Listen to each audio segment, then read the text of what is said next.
श्री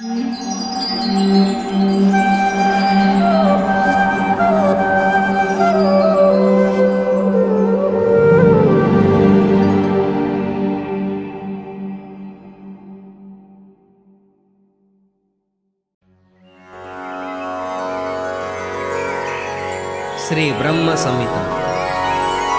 ईश्वर परम कृष्ण सच्चिदानंद विग्रह अनादिरादिर्गोविंद सर्वकारण कारणम् चिंतामणि प्रकर सद्मसुकल्पवृक्ष लक्षावृतेषु सुरभेरविपालयन्तम् लक्ष्मी सहस्रशतसंभ्रमसेव्यमानं गोविन्दमादिपुरुषं तमहं भजामि।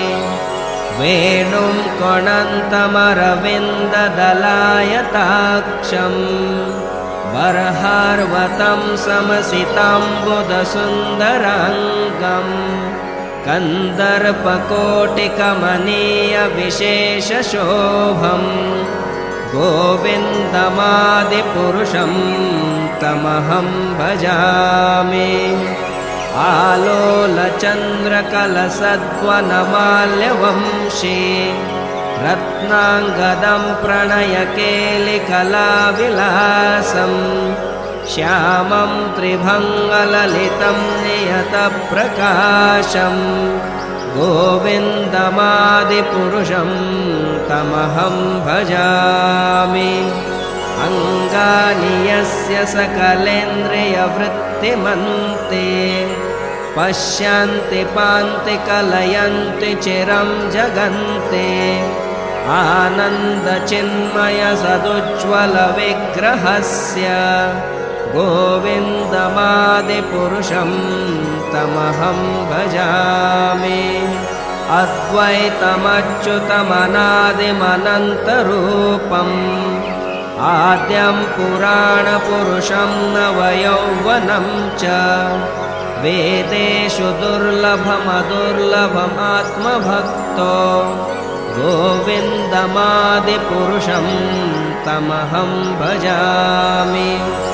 पन्तास्तु कोटिशतवत्सरसम्प्रगम्यो वायोरथापि मनसो मुनिपुङ्गवानां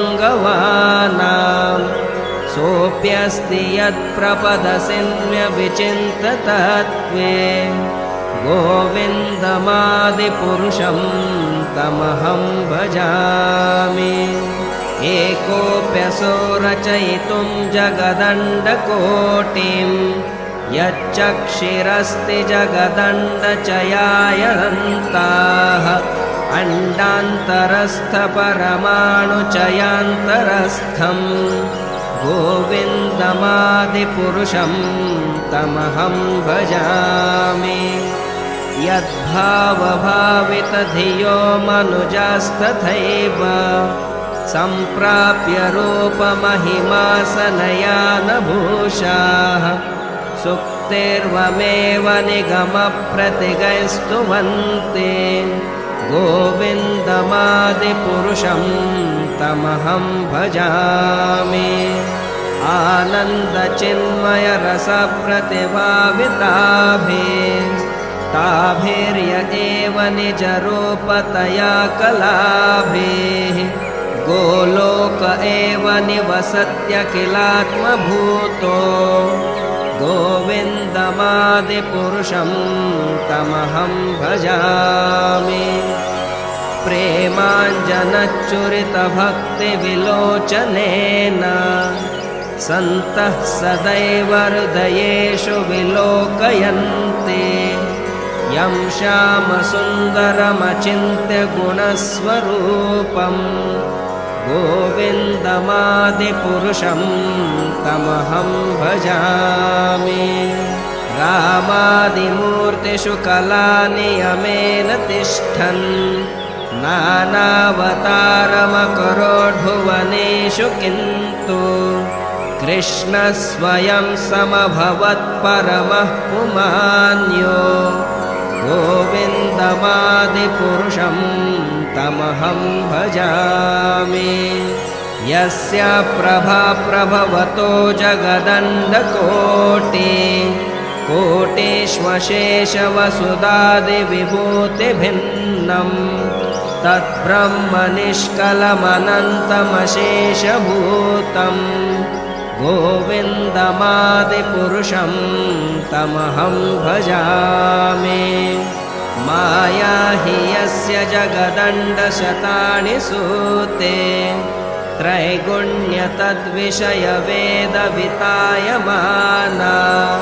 सत्त्वावलम्बि परसत्त्वं विशुद्धसत्त्वं गोविन्दमादिपुरुषं तमहं भजामि आनन्दचिन्मयरसात्मतया मनःसु यः प्राणिनां प्रतिफलं स्मरतामुपेत्य लीलायितेन भुवनानि जयत्यजस्रं गोविन्दमादिपुरुषं तमहं भजामि गोलोकनाम्नि निजधाम्नि तले च तस्य देवी महेशहरिधामुषु तेषु तेषु ते ते प्रभावनिचया विहिताश्च येन गोविन्दमादिपुरुषं तमहं भजामि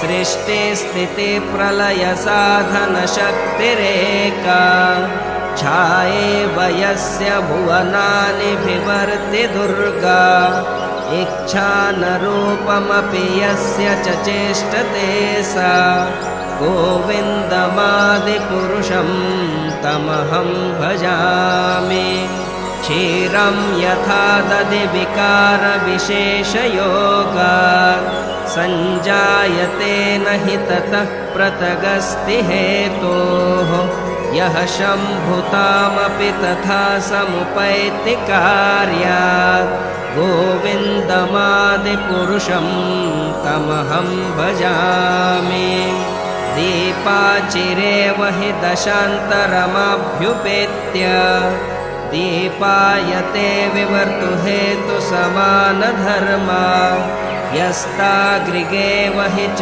विष्णुतया विभाति गोविन्दमादिपुरुषं तमहं भजामि यः कारणानवजले भजति स्म योगा निद्रम् अनन्तजगदण्डसमोमकूपः आधारशक्तिमवलम्ब्य परां स्वमूर्तिं गोविन्दमादिपुरुषं तमहं भजामि यस्यैकनिश्वसितकालमथावलम्ब्य जीवन्ति लोमविलजा जगदण्डनाथाः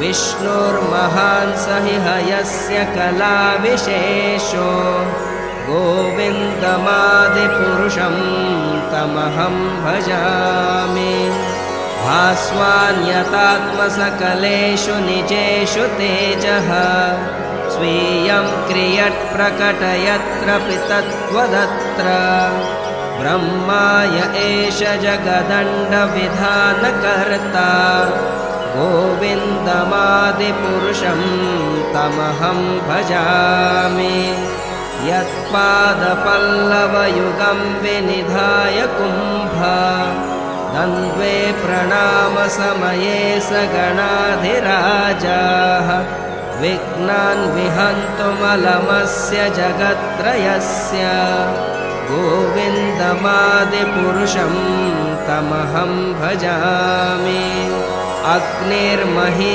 गगन अम्बुमरुर्दिजश्च कालस्ततात्ममनसेति जगत्त्रयाणि यस्माद्भवन्ति विभवन्ति विशन्ति यं च गोविन्दमादिपुरुषं तमहं भजामि यच्चक्षुरेश सविता सकलग्रहाणां